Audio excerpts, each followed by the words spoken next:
traditional football clubs lock horns at Ewood Park with the grand prize on offer in the grand scheme of things. Premier League football, boys and girls, sky high. Who's going to be sky high?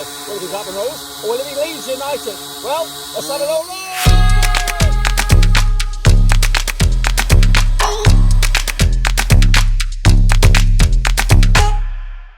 That's right, folks, back once again with another match preview, this time looking forward to Blackburn Rovers up against Leeds United at Ewood Park, and we'll get to that in just 1 second. If you're new to the channel, smash the old subscribe button to keep you bang up to date with all things Blackburn Rovers related, championship related, world football, what are we going to know here?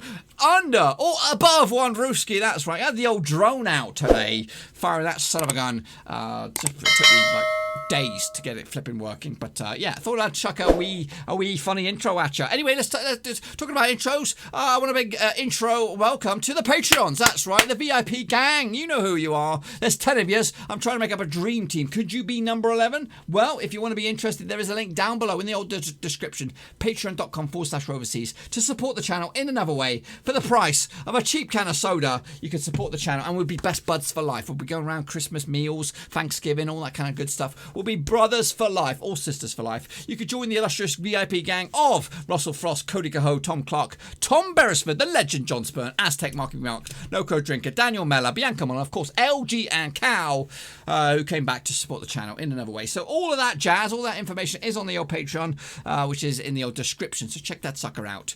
But yeah, speaking of holidays, Christmas, Thanksgiving, of course, this weekend is Independence Day. That's right. And also on Independence Day is Blackburn Rovers up against Leeds United at Ewood Park, boys and girls. That's right. So let's talk about it. It happens right here in the Garden of Eden. Yeah, alrighty. Leeds United, managed by, you know who he is. It's Binocular Face. That's right. Marco Bielsa. Does take place on the 4th of July with the Danger Man, of course. Silver Spoon Lovin, Shithousery King Ping, Patrick Bamford, of course. You either love him or hate him, folks. And if he was on my team, I'd love him. But I absolutely hate him. That's right. Just like Sam Morsey.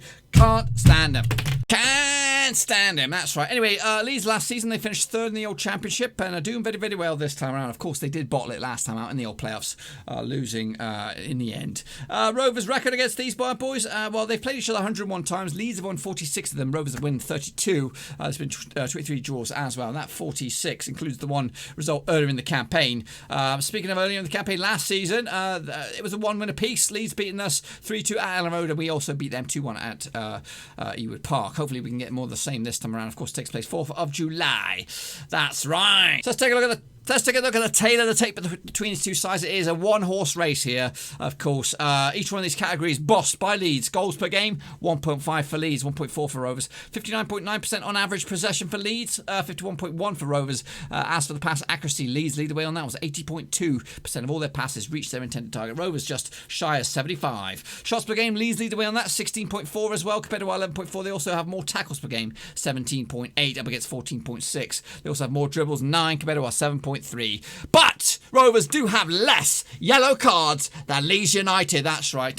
We also got more red cards as well, so it probably evens itself out. But yeah, Leeds, of course, flying high at the top of the table, and I'm going to take some beating this weekend. But yeah, they have been beaten in the past 3 games since the old reboot. That was against Cardiff back in the 21st of June. Since then, they did beat Fulham, and they also picked up a rusty point against Luton Town. As for Rovers, just 1 win in the past 3 for them, losing back-to-back away games to Barnsley and Wigan Athletic. Before the old lockdown, we also lost to Derby and picked up a rusty draw against Swansea. So not really the greatest form for Rovers at all. We'll have a look at the form table in just a minute. Heading into this, of course, the last we're going to take a look at the home and the way for form for both of these sides here. Rovers coming to this just one defeat the past 6 at Ewood Park. It was against Fulham before the lockdown. Since then, though, we picked up 2 draws and 2 wins again, though. Just the 1 game since the reboot without fans, and we won. Hopefully, we can make it 2 wins without fans as well. Heading into this, of course, though, Leeds, they've done an okay run of away form. Just 1 defeat the past 4, picking up a couple of wins before the lockdown against Hull and Middlesbrough. They also drew with Brentford, but they did lose to Cardiff not too long ago. The situation, though, out in the form table, the last 6 games, Leeds are 4 4th at the moment. You can see them right here. Rovers, though, down here in 20th, looking absolutely shit.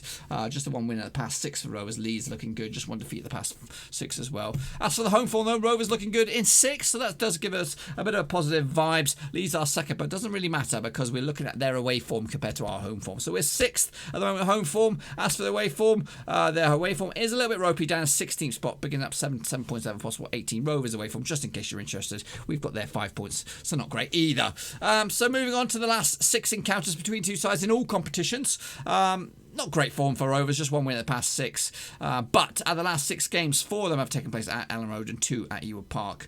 So it's back-to-back wins for Leeds, of course. 2-1 win earlier in the season and a 3-2 win end of last season, or middle of end to last season.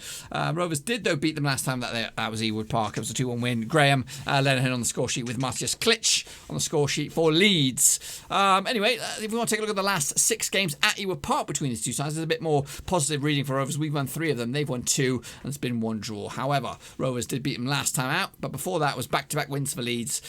So it was better back in the early teens. 2014, 2013, we looked at a lot better team than I think.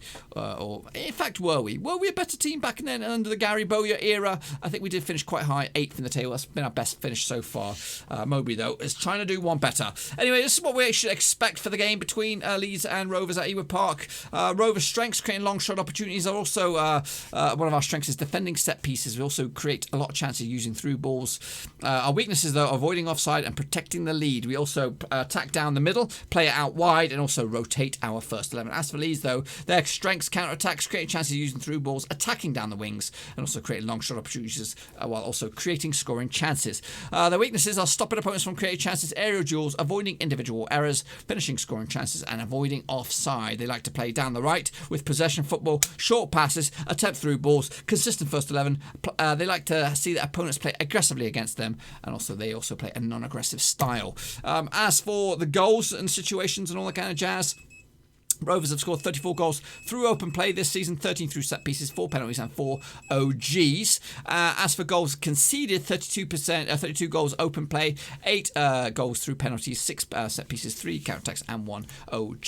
As for shots received by Rovers, 62% of them come through the middle, whereas 51% have come within the 18-yard box, 43% within the outside box. As for shots taken by Rovers, 69% down the middle, 56% within the 18-yard box, and also 38% on the outside of the box. If you want to take a look at the touches, how often, who gets the ball? Well, it's the Nyambe effect down the right-hand side. 39% of all of our attack coming down the right-hand side, and that's where Nyambe lives. And also 51% of all possession is kept within the middle third. As for the visitors this weekend, 37% of their goals have come through open play, 8 set pieces, 6 counter-attacks, 6 own goals, and 3 penalties. They've not conceded many goals. They've been airtight at the back. 15 of their goals, though, 8 open play, 11 set pieces, 3 counter-attacks, 3 penalties, and 1 OG.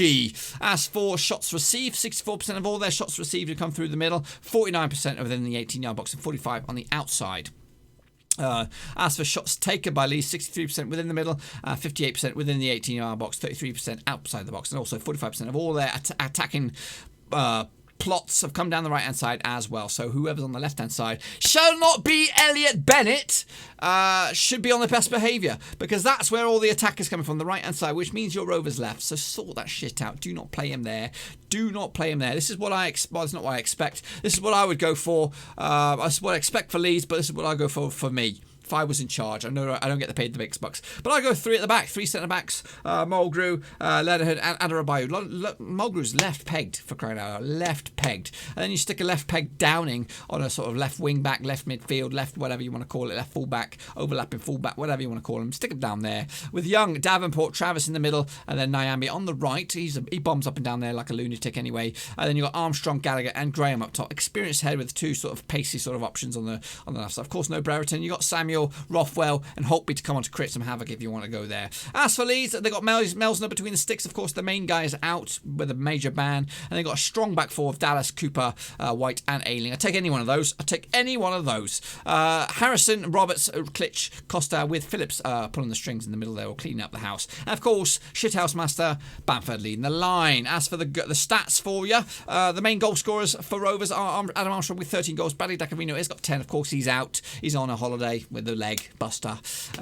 Gallagher's got 5 and Downey's got 3. As for discipline, Darren Lennon leads the way with 12 yellows. Travis has got 9, Bennett's got 8, and Johnson has 4. As for the Reds, Dak, Brereton and Buckley have got red cards for Rovers. As for the goals for Leeds, Patrick Bamford leads the way with 14 goals. Hernandez has got 6, Alioski's got 6, and Harrison's got 6 as well. As for the yellows, Phillips has got 9 yellows. Aileen Kitch and Alioski have got 8 yellows apiece. As for the red cards, Berriardi and Phillips have got themselves sent off this season. What's in store for both Rovers and Leeds after this game? Well, on the 7th of July, Rovers go down to Wales. That's right, and take on Cardiff in an all belly-buster 6-pointing playoff encounter, or it might just be a mid-table encounter at that stage.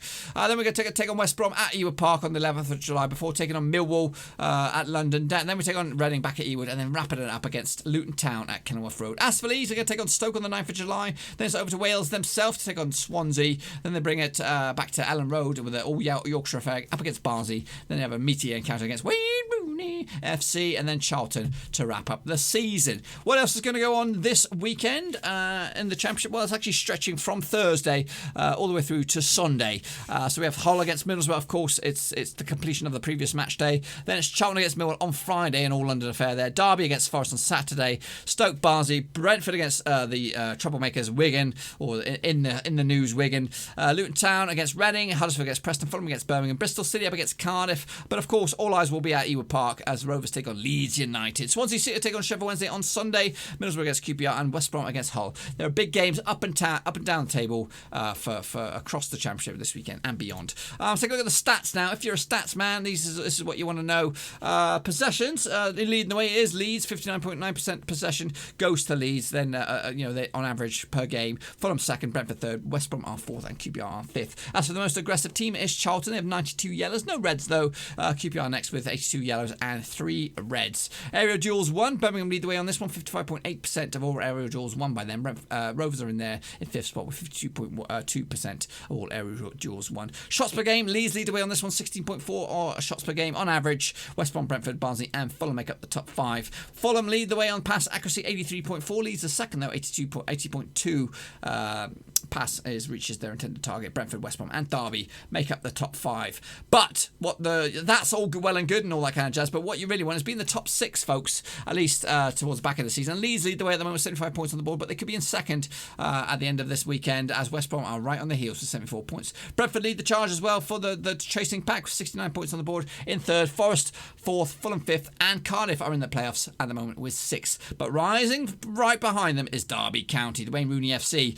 Swansea, Preston and Blackburn make up the top 10. Down the bottom is Luton, Barnsley and Hull going down without the Wigan 12-point deficit combined into this. Realistically, we're going to be on 38 points, which will put them bottom, and then Luton and Barnsley will go down. But that could all change, folks. It could all change in the next 10 days. It could be all completely different. If you want to know who the top goal scorers are at the moment, Mitrovic and Watkins lead the way with 23 goals apiece. Lewis Graben is next, Colin Grant, and then, of course, the Premier League player, Jared Bowen's in there in the top 5 with 16 goals. Mbembo, Bramford, Woodrow, Fletcher and Jakowicz make up the top 10. As for the assists, Eliasson, Pereira, Wallace, Swift and Tomlin are your leading assist makers. And that, my friends, is my build-up to the game. What am I expecting? I'm expecting a very nerve encounter for Rovers, and to be honest with you, people said it on Twitter this past week. We've been shit the past 2 games against some relegation struggles. It would be a typical Rovers performance that we come here and step up to the plate and give Leeds a bit of a tonking. But to be honest with you, I don't know. If I'm completely honest with you, I'll take anything out of this game. I'd love a win, of course, but realistically, a point would be okay. But it won't do. I think ultimately, if Rovers fail to win this game, any long-range effort of playoffs is out of the door. I don't care if everything else goes our way. It's realistically, we're dropping too many games. But Leeds looking up, and maybe, just maybe, this is the season that Leeds finally get themselves over the line and into the Premier League, because it's been long enough, and hopefully we don't have as long wait as to our return to the Premier League. I'm hoping it's within the next 5 years, but I just don't know. To be honest with you, it could be forever. Anyway, until then, boys and girls, a little bit later on the channel, I'll have a opposition fan input on this. So make sure you check that video out. And of course, I've got my championship predictions on the channel as well. Until then, though, be sure to give this vid some love. Smash that thumbs up, smash subscribe, and also check out the description. Links to my other social media platforms and Patreon if you want to support the channel in another way. That's the way to do it. And also check me out on Twitter. Quite vocal on there. And also Facebook. I'm going to be revamping the Facebook. Till then, though, I'm out. Thanks again for watching. Please like, share, and most importantly, hit the subscribe button to keep you bang up to date with all things Blackburn Rovers related, championship related, football related. We've got it all covered right under one roof. And while I still have you, please be sure to check out some of the old videos scattered along here. I hope.